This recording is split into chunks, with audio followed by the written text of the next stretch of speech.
عمرك شفت حد بيبكي بحرقة وهو بيودع علبة دواء فاضية؟ أو شفت حد ممكن يقطع علاقته بيك عشان رميت له علبة كبريت محروقة؟ اللي بقولهولك ده مش خيال علمي ولا كوميديا، دي قصة وسط ألف قصة موجودة، وده بسبب اضطراب الاكتناز. لكن الأول تعال أحكي لك قصة مامة رؤية. رؤية قبل العيد بكام يوم جت زارت والدتها، بس المفاجأة لما لقت البيت كله مكركب، بيت أشبه بالمخزن، علب الدواء الفاضية متشالة مع بعض في حتة، وهدوم رؤية وإخواتها القديمة متشالة في حتة تانية، وعلى الأرض جنب السرير ورق كتير كده ملوش لازمة وغيرها من الكراكيب الكتير قوي. رؤية لما شافت المنظر عرضت على والدتها بمناسبة العيد تروق لها البيت. بعد تردد شوية من والدتها قالت لها ماشي، فبدأت رؤية ترتب الحاجة لحد ما وقعت في غلطة إنها ترمي علبة دواء. وقتها مامة رؤية اتعصبت جدا وعيطت بحرقة غريبة قوي وسط دهشة من بنتها. وهنا السؤال، ليه والدة رؤية عملت كده على علبة دواء فاضية وقديمة هتترمي؟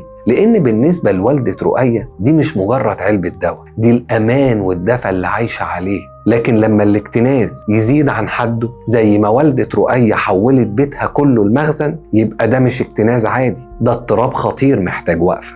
الدراسات بتشير إن الاكتناز مرتبط بخلل في دوائر اتخاذ القرار وخوف مرضي من الفقد، وده بسبب إن المخ بيتعامل مع الرمي إنه خسارة شخصية مش تنظيف، وقرار زي ده بيمثل ضغط عصبي كبير عليه. طب والحل؟ هنمشي على 3 قواعد. أول قاعدة، قاعدة المساحة الصغيرة، مش هننظف البيت كله، هنبدأ بدرج واحد بس عشان ما تضغطش على أعصابك. وتاني قاعدة، قاعدة السنة، أي شيء ما استخدمتوش خلال سنة يترمي أو تتبرع بيه.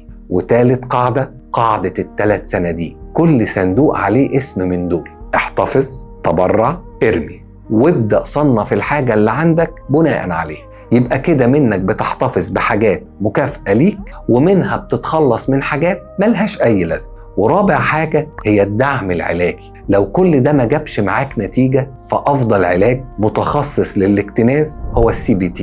وفي تحدي النهاردة عايزك قبل الفطار تختار 3 حاجات بس ممكن ترميهم النهاردة، وقبل ما تعمل كده صور صورتين قبل وبعد الرمي وشوف الفرق اللي هيخليك تحتفل بإحساس المساحة ونقص الكركبة. لو عملت تحدي النهاردة اكتب في الكومنت هلال وقلب أحمر من غير شرح، عشان نعرف إن في ناس بتتعافى بصمت، وإن في ناس أخيراً بطلت تظلم نفسها. وافتكر إن ربنا خلقك حر، فتعلم إنك تمتلك أنت الأشياء مش الأشياء هي اللي تمتلكك. وفي الحلقة الجاية هنتكلم عن صعوبة التنفس أثناء النوم. أشوفكم بكرة، كل سنة وأنتم طيبين.